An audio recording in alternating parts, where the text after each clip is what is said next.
Hey everyone, and welcome to this explainer. Today, we're diving right into Chapter 9, Programs for Young Children with Exceptionalities. Now, if you've ever spent any time around young kids, you know for a fact that every single child is completely unique. But for families with children who have developmental delays or disabilities, finding the perfect educational environment isn't just about preference. It is a critical quest for the right fit. It's all about finding that exact place where their child can truly thrive. So, in this explainer, we're going to act as your guide through the massive and honestly sometimes confusing menu of options available to these families here in the United States. Okay, let's dive into this. Here is our roadmap for today. We'll be looking at 1. Public school programs, 2. Non-public and religious options, 3. Federal and state initiatives, 4. Specialized early ed philosophies, and 5. Infant, toddler, and family care. All right, starting us off, Section 1. Public school programs, the first stop. So public schools are usually the very first stop for a lot of families, and they serve a massive portion of children with exceptionalities, but they play by some pretty specific rules. To really grasp this, we kind of have to strip away the heavy legal jargon and look at two massive pillars. The first one is IDEA, or the Individuals with Disabilities Education Act. This is the federal law that literally guarantees a free, appropriate public education for all school-age children with disabilities. It means local school districts are legally required to step up and serve these kids. The second concept you need to know is LRE, which stands for Least Restrictive Environment. This basically just means that a child with a delay or disability has the absolute right to be taught in the most inclusive setting possible, right alongside their typically developing peers. So a child isn't just isolated in a separate room all day if they can successfully learn alongside their friends with the right support. Now, as you can probably imagine, providing this specialized, often one-on-one instruction requires serious resources. Here's the behind-the-scenes reality. School districts are actually super aggressive when it comes to procuring federal funds to provide these vital special education services. They get federal dollars for each and every child with a delay or disability living within their district. However, this can sometimes cause a bit of tension. For instance, a district might put a lot of pressure on parents to pull their child out of a private preschool program and enroll them in the public school just so the district can secure that federal reimbursement. There are definitely trade-offs here. If a family chooses a public school preschool program, they get the benefit of amazing centralized services. Think about it, all the special education staff, the specialists, the therapists, they're all right there in one building. Plus, there's direct oversight from the state. But on the flip side, these families often have to navigate some seriously cumbersome bureaucracies. Sometimes the staff in these giant buildings are mostly trained to handle older K-12 kids rather than preschoolers. And on top of that, the classes can get pretty large. And this brilliantly illustrates another really unique part of the public system, Bureau of Indian Education, or BIE schools. These are K-12 schools located right on Indian reservations across the United States. The key word here is choice. First American families actually have the choice to send their kids to these local reservation schools, or they can opt for a local public school off the reservation. Both provide vital, publicly funded education, but sometimes families opt for the off-reservation public school just to give their kids a chance to become familiar with the world beyond the reservation and sort of prep them for higher education. Moving right along to Section 2, Non-Public and Religious Options, Seeking a Different Fit. So what happens when a family feels like the public system just isn't working out for their child? Well, they look for a different fit. And the sheer contrast between these environments is honestly fascinating. Public schools, as we know, have to follow strict state rules and often deal with much larger class sizes. Non-public and religious schools offer something totally different. They generally feature smaller classes, highly flexible curriculums, and a deep willingness to just make adjustments for a student. In fact, a ton of families choose faith-based schools specifically for their strong values and supportive environment, even if they aren't actually members of the religion that sponsors the school. They just really want that tight-knit, adaptable community for their exceptional child.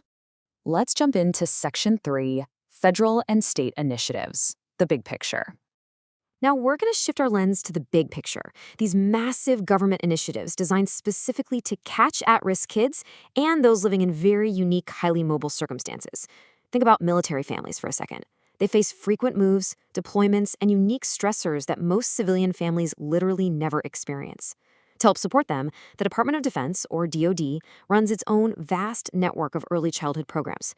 They use a very specific, high-quality curriculum called Early Childhood Matters. Whether it's an on-base childcare center or fee-assisted community care, these programs are carefully designed to provide stability and specialized support for military kids who might be dealing with developmental delays right in the middle of a stressful cross-country move. Another massive federal initiative you've probably heard of is Head Start. Started way back in 1965, which is long before IDA, Head Start primarily serves low-income families to make sure their kids are genuinely ready for school. And it is incredibly diverse. There are your standard center-based programs for 3 to 5-year-olds, specific American Indian and Alaska Native programs run by federally recognized tribes, and even migrant and seasonal programs that actually travel to support agricultural workers. And because it's federally funded, every single local program has to meet very strict state and federal health, safety, and educational regulations. Then we have state-funded preschool. You'll sometimes hear this called universal or free preschool, and it targets at-risk 3 to 5-year-olds. Now, in theory, it sounds absolutely amazing. Free preschool for everyone. But as high schoolers, I want you to really think critically about the real-world logistical nightmares here.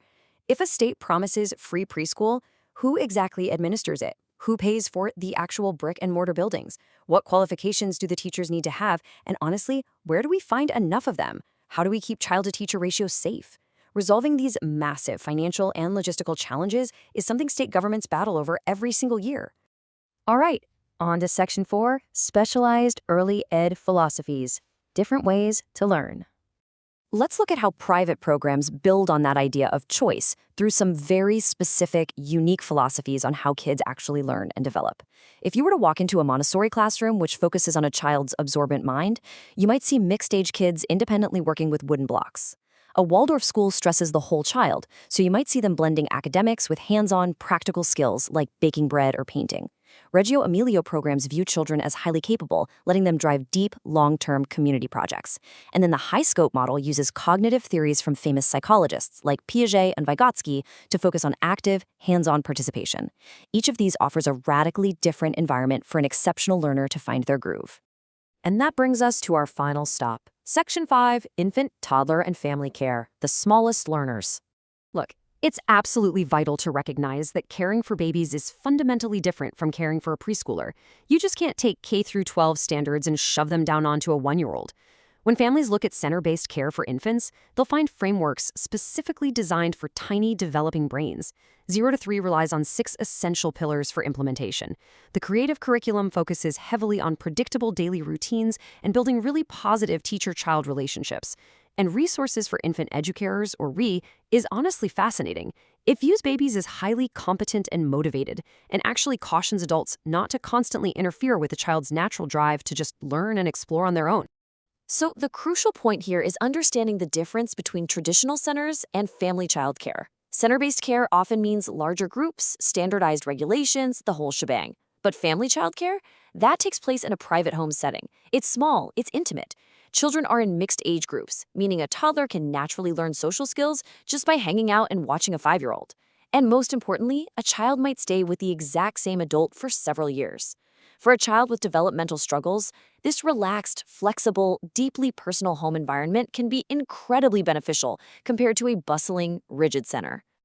We've covered a massive landscape today, from giant public school bureaucracies to intimate family childcare homes. So I want to leave you with a critical thinking question pulled directly from Chapter 9.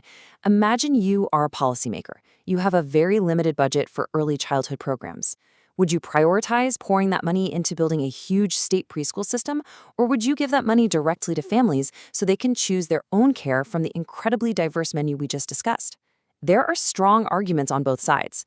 Think about it and keep questioning how we can best support our most exceptional young learners. Thanks for joining me on this explainer, and I'll catch you next time.